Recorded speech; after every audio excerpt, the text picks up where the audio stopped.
A crackdown on journalists and artists in Egypt and Tunisia has raised concerns over the freedom of expression in so-called Arab Spring countries.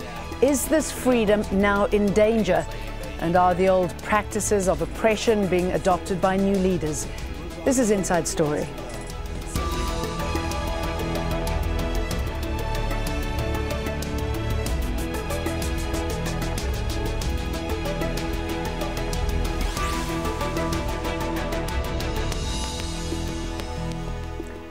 Hello and welcome to the programme. I'm Jane Dutton. First the media, now the artists. Censorship in the birthplace of the Arab Spring, Tunisia, is back, if it ever really went away. The government's already been accused of clamping down on reporters. Now, 2 Tunisian artists have been charged. Their crime, creating sculptures that the authorities say are harmful to the public. Human Rights Watch is warning that if convicted, the 2 artists could be imprisoned for as long as 5 years. It says repressive laws created under Tunisia's fallen dictator are still being used to silence those who dissent or think differently. Artist Nader Omran's work is of a veiled woman surrounded by rocks and suggests that she is being stoned. And Ben Slama's work is of a child with ants streaming from a school bag that spelt out God. Now, the works by the 2 artists were displayed in June in the town of La Marsa in Tunisia. Immediately, that led to a public outcry. The night the exhibition ended, protesters damaged several works and condemned the show as anti-Islamic. That was followed by riots across the country. Protesters set fire to police stations, courts and other buildings. 1 person was killed and dozens injured. Now other cases in Tunisia are also raising questions over freedom of expression. In March, 2 bloggers were sentenced to prison terms of 7.5 years for publishing writings perceived as offensive to Islam. More recently, a satirical puppet show was taken off air. Journalists said it was yet another attempt at government censorship. Well, on August the 28th, when a judge questioned the artist, Nader Omran, she said, "I felt like I was in the times of the Inquisition. The investigative judge asked me about my intentions behind my works that were on exhibit and whether I had intended to provoke with this work." Egypt also has its share of problems. Pro-democracy activists there are accusing the government of stifling freedom of expression. They are worried that President Mohamed Morsi and the Muslim Brotherhood are adopting the former regime's media-unfriendly policies. In August, the editor-in-chief of an independent daily, Islam Afifi, faced charges of spreading false news and humiliating the president. His trial is expected to begin later this month. Over the summer, the New York-based Committee to Protect Journalists documented a series of attacks. They include a newspaper being taken over, censorship of several others, and the physical assault of 3 journalists. And last April, a popular comedian, Nader Omran, was convicted in an Egyptian court for insulting Islam. So, is freedom of expression now in danger? For more on this, I'm joined by our 3 guests. From Washington, D.C., Eric Goldstein, Deputy Director of Human Rights Watch's Middle East and North Africa Division. Goldstein is an expert on the Maghreb area. From Tunis, Lilia Weslaty, journalist and Chief Associate of Nawat.org. And from Cairo, Nader Omran, representative of the Freedom and Justice Party, the political wing of the Muslim Brotherhood. And Mr. Omran, talk us through the clamping down of the media that we're seeing, the targeting of journalists and comedians. What's behind that? Is that what you meant when you promised freedom to Egyptians? Yeah, so talking about the freedom of speech here in Egypt, so let's first of all define what's freedom of speech. What's been happening for the past some months since Dr. Morsi took power in Egypt is completely something different from freedom of speech. It's something which we did not see before. It's on TV and it's on newspapers that people are insulting the president, people are telling lies and inciting people and calling for the killing of the president. And I don't think this has anything to do with freedom of speech. So I think president has already guaranteed the freedom of speech, but not in the sense that anybody can just do whatever he wants, tell lies, or But what's the difference between what's happening now and what happens under your predecessor? Yeah, during Mubarak's era, it was just a guarantee by Mubarak for freedom of speech, but actually on the ground, there was nothing like this. But now we are trying to build our state of law, which is really guarantee the freedom of speech. There are so many people are criticizing everything in Egypt freely now. And this is what happens with freedom of speech. Things are said that possibly you might not like. You are talking about Al Dastur newspaper chief editor? Yes.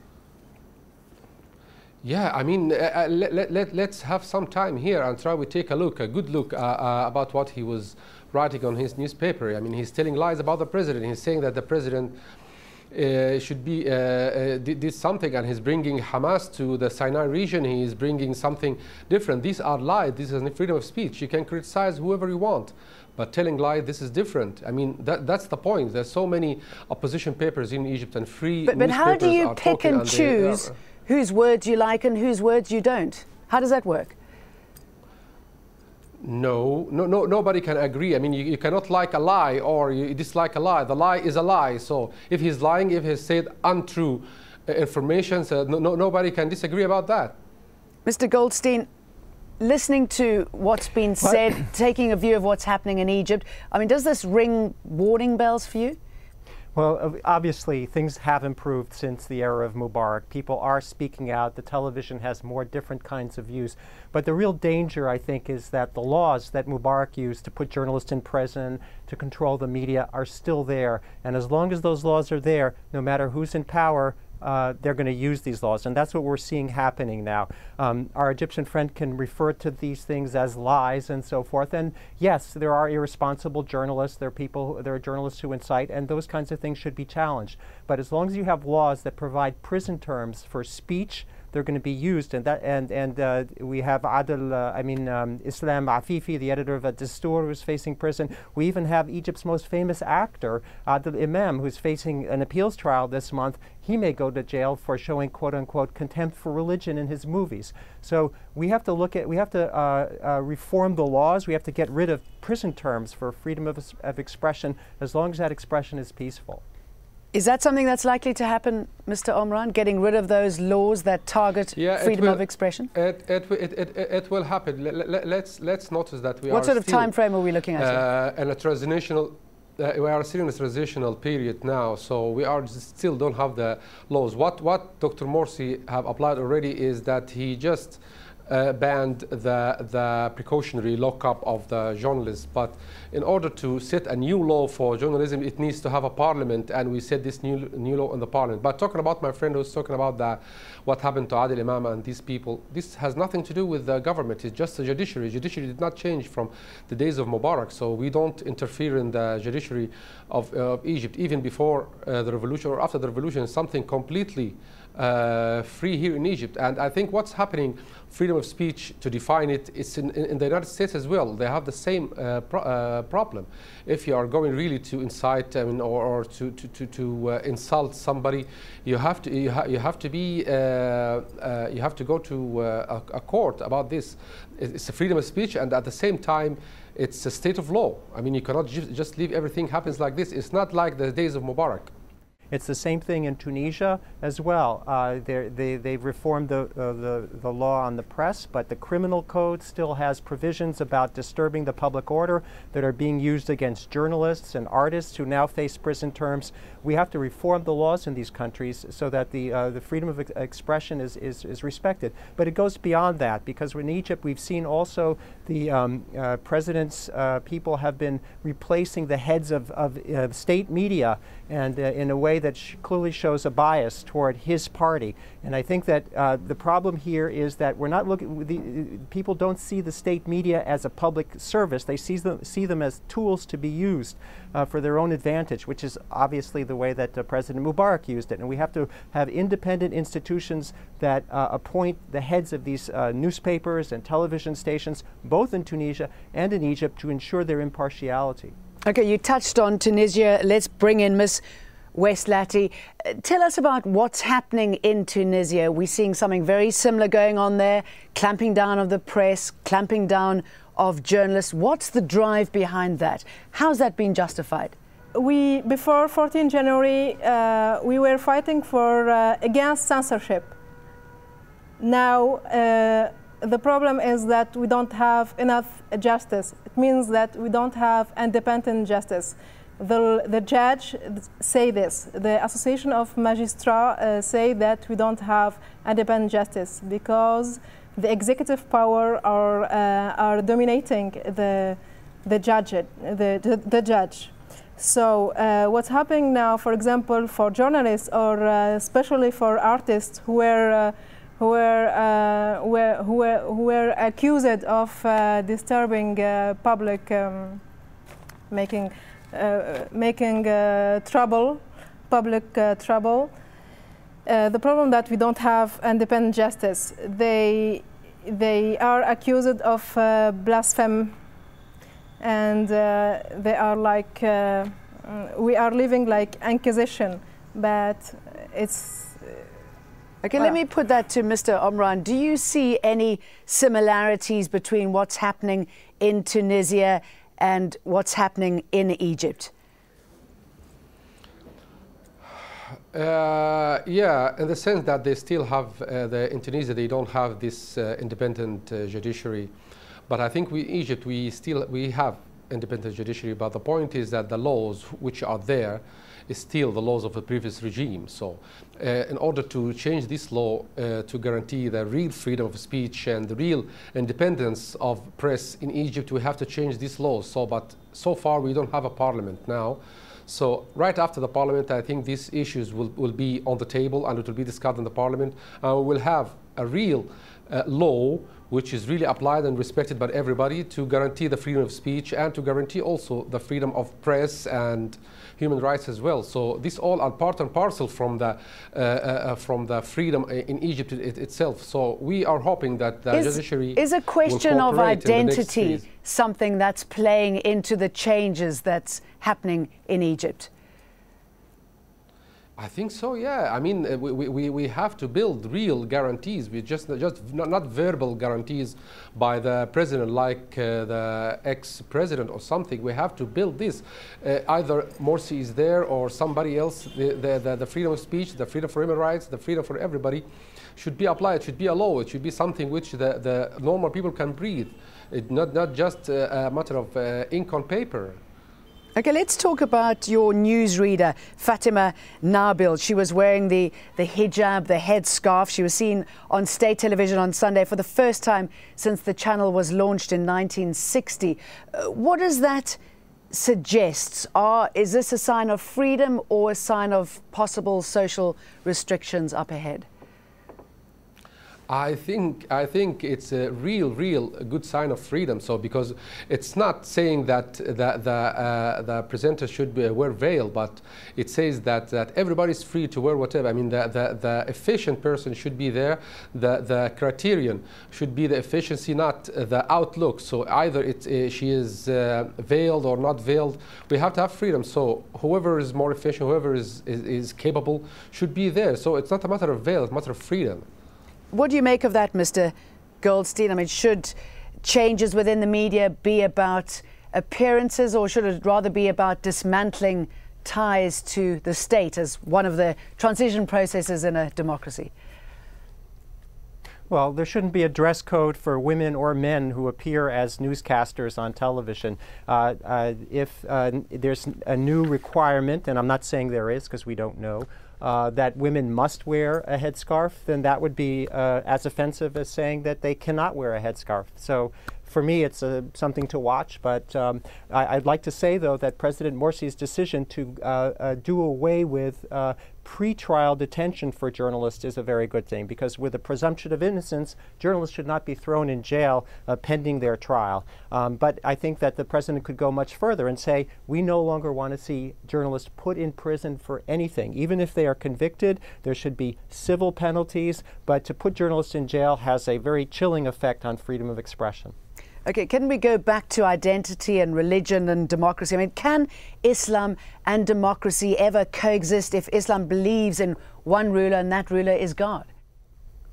Well, I think one thing that is happening in Tunisia is going to be very important to follow, and that is the new draft constitution. You'll remember a few months ago, Ennahda party, which is the leading party in the governing coalition, said that they would not insist on Sharia being in the preamble to the constitution. But now we see that in the draft that the Ennahda-led committees within the parliament have proposed, they want to include the defense of Tunisian sacred values and to criminalize attacks on those sacred values. Many Tunisians see that as a backdoor way of clamping down on freedom of expression, because while freedom of expression is guaranteed, protecting sacred values, whatever that means, is also protected. And this could be a means for wide interpretations, abusive interpretations of sacred values, and could be a new form of repression of speech. Of course, as I said at the beginning, people are more free now in Tunisia to speak than under President Ben Ali. But when you have constitutional principles being introduced, and again, the parliament the Constituent Assembly needs to vote on this. This is a very dangerous path that they may be going down for the future of freedom of expression in Tunisia. Ms. Weslaty, how divided are Tunisians over Islam and the future?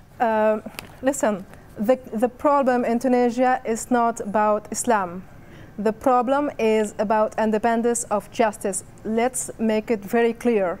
Now, the district attorney, he accused two artists of disturbing public, to making public trouble, and he don't make anything against murder, against people who, against those people. There are 27 artists who have received death threats, and he don't do anything, but he attack directly the artists about troubling, making trouble and stuff like this, according to penal code. It's not about religion, it's about law. After freedom of expression, we have to guarantee our freedom of expression by law. I don't want, really, we don't have to make this polemic. It's not philosophical polemic, it's about un état de droit. دولة قانون. We are speaking about how to make our country a country based on law. Mr. Omran, what sort of role do you think religion is playing in Egypt at the moment? No, you cannot say that. I don't agree with what you said at the beginning about now we have in religion it has one ruler, which is God. Let's say that religion here in Egypt is a part of the character of Egyptians, either Muslims or Christians. So you cannot omit this part and just build a constitution or a law which has nothing to do, which is not irrelevant with this religion. So it's kind of reference. Like any country has its own reference, cultural reference and religious reference, and it's like this. So we cannot say there is a rule or there is a imposition of something on the people. It's just the reference of this country. There is an Islamic country, there is Christian countries. So that's the point. So it will not affect the democracy, it will not affect the freedom in the country, but it will affect the nature of the constitution, the nature of the law, so which is different from one country to another. That's the point. Do you think that people should just calm down a bit and let democracy take its course? Yeah. I mean, we are prepared to democracy. Everybody's prepared to democracy, and democracy is there in Egypt and the elections and the people who are elected. These people believing that they are going to secure them prosperity and better living. So that's the real question, the real challenge before the country or before the cabinet or before the president. Not just saying some slogans or something or being named as democracy or religious state or whatever. So people want to have something concrete on the ground. So if they found this something, so they will believe in democracy. If not, they will turn to another party. Mr. Goldstein, if the baton has been passed from Tunisia to Egypt and eventually to Libya and other countries in the Maghreb region, what do you think this suggests about what we're likely to see in other countries? Well, I think that, I mean, the great thing that's happened and why I'm optimistic about Tunisia is that there seems to be a consensus built around two things. One is the legitimacy of parties, political parties with religious referentials being elected and having a chance to rule, but at the same time, the legitimacy of the democratic process that voted them in and that may well vote them out. I think that there's a consensus in Tunisia. What's less clear is within such a society, what are the rights of minorities and of individuals? And I'm not just talking about religious minorities. Tunisia has almost none. But secular Tunisians, controversial artists, sexual minorities, the right to be nonconformist and not to be prosecuted because you supposedly offend national values, sacred values. What is the future of that kind of tolerance in the society? And I think that these issues are going to be in the fore in Egypt and Libya and beyond. Because they're the first time that people in this region are free to really confront and deal with these issues with an open debate and in a democratizing milieu. Is it a problem that power becomes irresistible, and that the new rulers just want to have what the previous rulers had? I'm sorry, I have difficulty hearing you. Is a problem here that power just becomes irresistible, that eventually the new rulers just take on the same mantle as the old rulers? They want what the old rulers had. Well, I think that that's certainly a risk, and it's these societies remain very volatile. Remnants of the old regime still wield a lot of power, and those who are in rule now know that their time to prove their ability to govern is very short. Tunisia, for example, is going to have elections probably in early 2013. So those who now are governing in this interim period are very eager to show that they can govern, and also are very afraid of parties that don't want to see them succeed. But yes, there are always excuses to abuse power, and there are always excuses to grab more power, to use old laws, to kick out those people who are independent in state media and so forth. So the society has to remain very vigilant to keep this process going in the right direction. And I guess it's just the fact that you just can't get democracy overnight, can you? Thank you very much to all my guests in Washington, D.C., Eric Goldstein, in Tunis, Lilia Weslaty, and in Cairo, Nader Omran. That marks the end of this edition of Inside Story. We'd like to get your thoughts and feedback as always, so please do email us. Our address is insidestory@aljazeera.net. Thanks for watching. From me, Jane Dutton, and the team, goodbye.